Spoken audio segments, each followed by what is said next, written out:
Hello, good morning students. Last time हमने अनौपचारिक पत्र यानी कि इनफॉर्मल लेटर के बारे में सीखा था।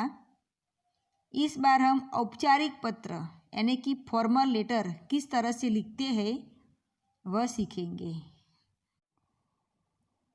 विभिन्न सरकारी, अर्ध सरकारी अधिकारियों, कार्यालयों, संस्थानों आदि को लिखे जाने वाले जो पत्र है उसको कहते हैं औपचारिक पत्र। जिस तरह से हमने अनौपचारिक पत्र में देखा था कि हमसे कोई छोटा बड़ा हमारे समान उम्र वाला है तो किस तरह से संबोधन करते, अभिवादन करते, समाप्ति करते हैं, वैसा ही आपको यहाँ पर भी करना है कि अगर आप कोई व्यवसाय लक्षी पत्र लिख रहे हैं, कोई पुस्तक विक्रेता को या बैंक मैनेजर को, तो आप उसको संबोधन करेंगे मान्यवर, माननीय, श्रीमान, महोदय, और अंत में लिखेंगे यानी कि समाप्ति में लिखेंगे आपका भवदीय, आपका निवेदक। अगर आप आवेदन पत्र लिख रहे हैं कोई स्कूल में कोई अधिकारी को, तो उसके लिए आप संबोधन करेंगे श्रीमान जी, महोदय, आदरणीय, माननीय, इस तरह से। समाप्ति में लिखेंगे विनीत, भवदीय, आपका आज्ञाकारी, छात्र, इस तरह से। अगर कोई कार्यालय में पत्र लिख रहे हैं तो संबोधन में लिखेंगे आप कि आपका एक व्यक्ति है, वहाँ पर संपादक है, कोई अधिकारी है, कोई पोस्ट मास्टर है, तो इसका आप संबोधन करेंगे आदरणीय, संपादक, महोदय, मान्यवर, इस तरह से। समाप्ति में लिखेंगे भवदीय, आपका कृपाकांक्षी, निवेदक, इस तरह से।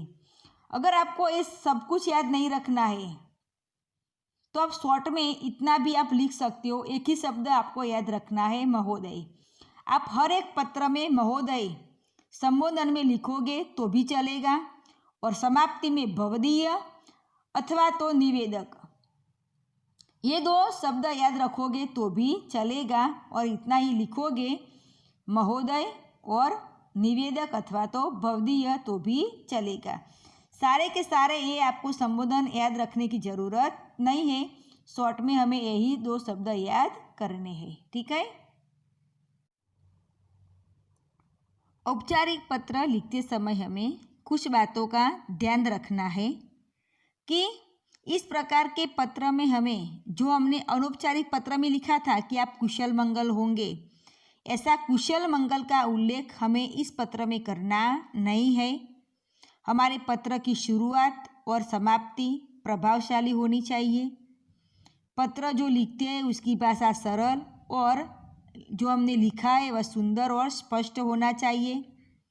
जो हम पत्र लिख रहे हैं वह पत्र पेज के बाईं ओर यानी कि लेफ्ट साइड से मार्जिन के साथ मिलाकर लिखना चाहिए।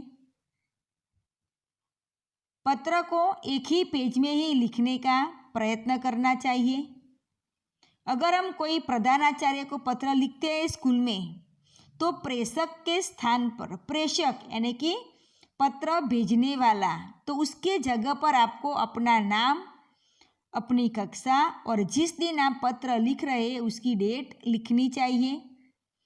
अगर आप एग्ज़ाम दे रहे हो तो उस समय आपको आप जो पता लिख रहे हो उसके स्थान पर आपको परीक्षा भवन ऐसा लिखना है, और अपने नाम के स्थान पर, यहाँ पर आपको अपना नाम नहीं लिखना है।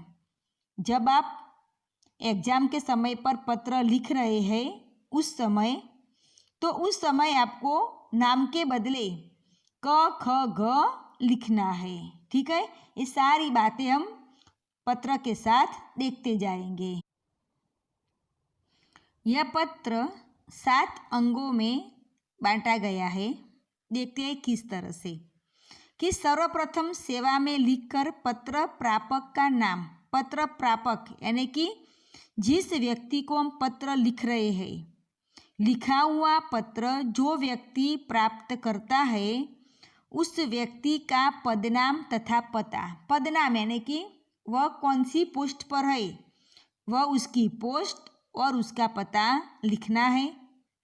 विषय यानी कि सब्जेक्ट, कि जिसकी वजह से हम पत्र लिख रहे हैं वह हमें लिखना है, और जो हम पत्र लिख रहे हैं, जो वजह बता रहे हैं, उसे केवल एक ही वाक्य में हमें लिखना है।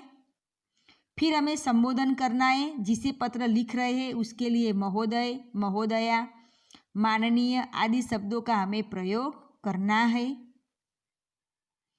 विषय वस्तु, इसके लिए हमें 2 पैराग्राफ करने हैं, एक पहला पैराग्राफ और ये है दूसरा पैराग्राफ। पहले पैराग्राफ में हम शुरुआत इस तरह से करेंगे कि सविनय निवेदन इस प्रकार है, इस तरह से हमें हमारी कहने की शुरुआत करनी है।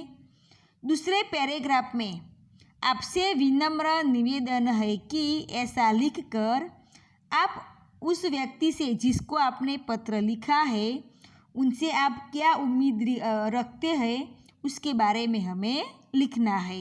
ये भी बातें हम पत्र के साथ देखते जाएंगे।